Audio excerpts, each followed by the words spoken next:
Decluttering your home and your head. If I would ask you right now to take a picture of your desk or your kitchen sink and paste it in the chat right now, will you do it without blinking? Or will you urgently think of an excuse to exit this Zoom room? We all heard the statement that a cluttered desk represents a cluttered mind. Is there any truth to be found here? If we think about your brain and clutter, the New York Times reported on studies that show that clutter has a negative impact on our mental well-being.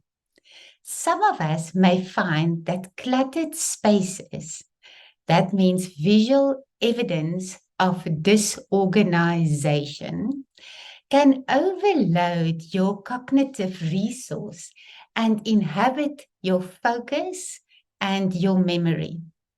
So clutter can stress us out and even make us depressed.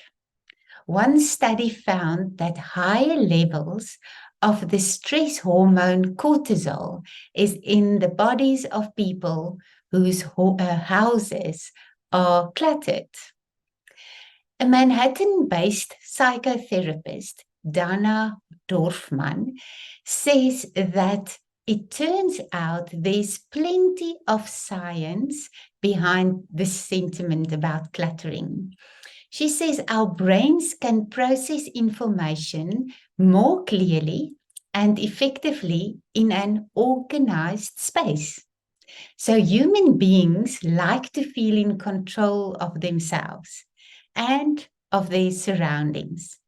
We prefer predictability and predictable environments that provide a sense of stability and calmness. Rachel Jones from the Everyday Minimalism says that clutter is an ever-present reminder of all the things we need to deal with. It is as if when we're in our home, we're surrounded by our stuff yelling at us, clean me, organize me, fix me, respond to me, pay me, or mail me. Louisa Kinsella, the professional organizer and founder of Urban Organize, says, decluttering is all about honoring who we are in the now. Oftentimes, when we go through items and try to make room, we get stuck in who we were in the past. This could show up as a hobby that we have outgrown, a pair of pants that are less than flattering, or anything that doesn't reflect our current wants or needs. So by first checking in with ourselves and our goals, the decluttering process begins, and it becomes as simple as, does this item honor my life right now? Does it reflect my current lifestyle and my habits? By reframing some of these questions, we don't fall into a place of serving someone we once were, but serving who we are right now. We can avoid overwhelm by having systems in place to constantly declutter our lives. One of them can be our relationships. In the Bright Star language, we would say, less cloud people, focusing on a smaller group of diamond people. Do you need some decluttering in your relationships? Emails and any papers. The golden rule is always keep them in one place together where, this is where the papers in the house is, the admin is handled. And then also with papers and emails, the golden rule is handle them once, not to go back to them. In our calendars, if we want to do some decluttering, are your days packed to the brim? You cannot be on every committee and show up for every need of every person that you know. You will need to declutter your calendar to reach your goals and to live your purpose in life. Your house or living space, this can be any of the rooms in your house. Your space says a lot about you, and we underestimate how our space affects every aspect of our lives. If we have a system to keep our space organized, we will have more time available to spend with our loved ones.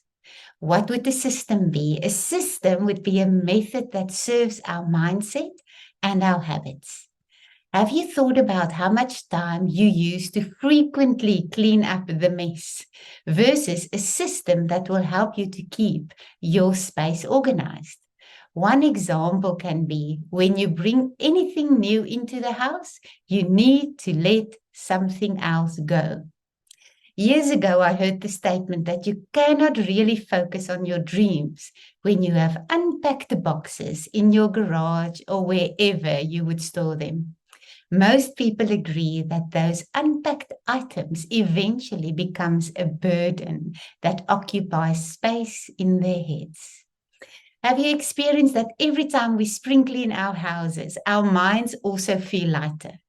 That means that if we have a method to keep our minds and houses decluttered, we feel lighter. Lighter means we will have space to accommodate new people and new adventures into our lives.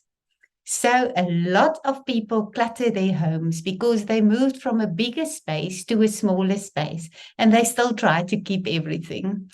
So, maybe we need to keep not so many things just in case, because most of the times the in case never arrives. So I want to end by asking you, do you love yourself? And I hope you said yes.